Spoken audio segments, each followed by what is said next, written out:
Olá! Estamos em mais uma videodica. O tema de hoje aborda dois autores relevantes para a pedagogia. De um lado, Jean Piaget, com a epistemologia genética, e de outro, Vygotsky, com a perspectiva histórico-cultural.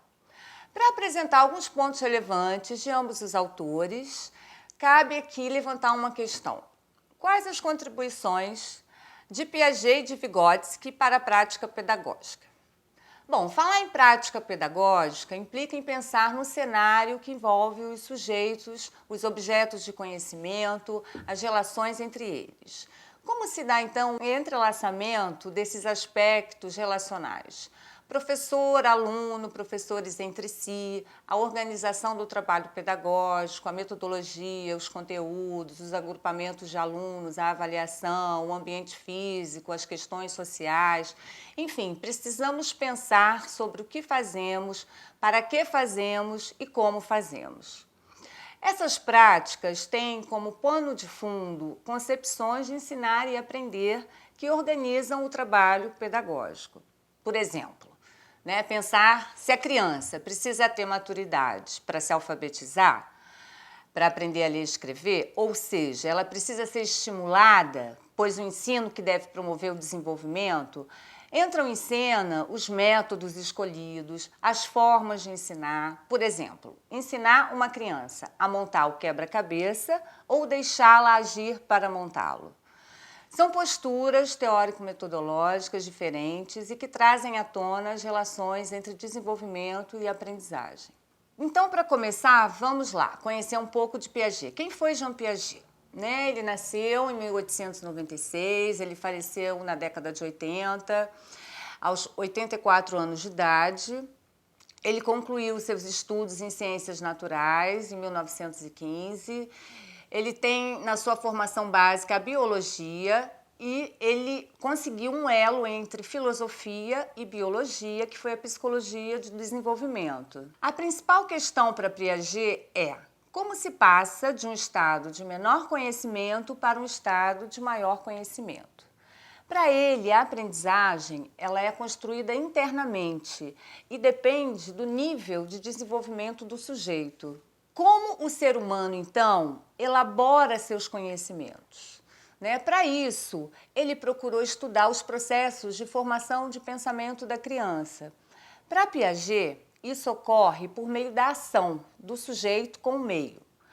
É a visão que a gente chama da visão interacionista da aprendizagem. Para ele, conhecer é organizar, estruturar e explicar a partir das experiências. É a ação de cada um sobre o meio.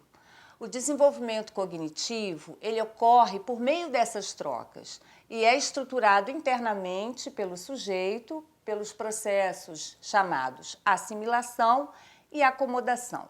Ou seja, na assimilação, o meio é que é alterado para ser incorporado a partir do que você já conhece. E na acomodação, é o organismo que é alterado. Então, o processo de desenvolvimento, ele depende de fatores internos, que são esses processos mentais, depende da maturação e das experiências com o meio. E isso se dá pela equilibração, que seria a organização dessas atividades mentais, a partir dos conflitos, chamados por ele de conflitos cognitivos, que temos com o meio. Por exemplo, quando um bebê tenta pegar um objeto, mas não consegue, essa resistência do meio faz com que ele crie um novo esquema mental, pois ele precisa puxar se ele não consegue pegar. Dessa forma, os seus esquemas eles precisam ser aperfeiçoados.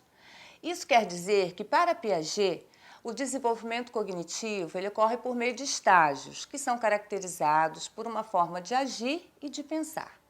Assim, ele aponta 4 estágios principais, que vão desde o sensório motor até o operatório formal, para compreender as diferentes maneiras de pensar da criança nas diversas faixas etárias. Bom, é importante colocar o seguinte: em relação à prática pedagógica, a abordagem piagetiana não é um método, tá? Inclusive, os métodos passam a ser secundários, uma vez que é um processo interno de construção do conhecimento.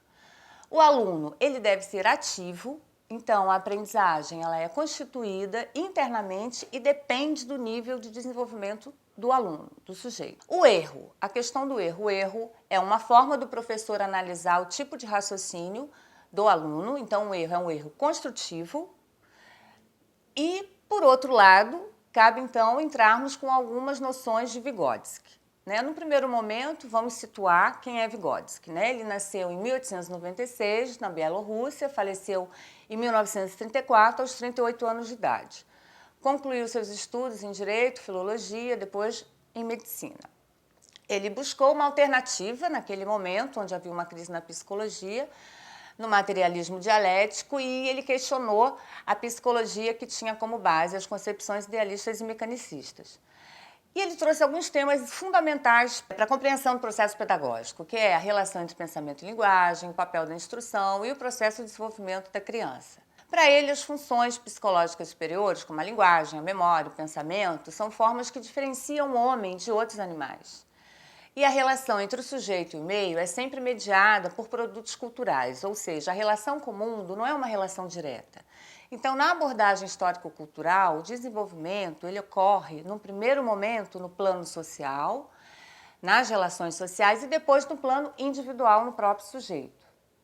Desse modo, é na relação com o outro que a criança vai internalizando as formas culturais de perceber a realidade por meio da linguagem e das significações. Por exemplo, a mãe vai dando significado, num primeiro momento, aos gestos da criança.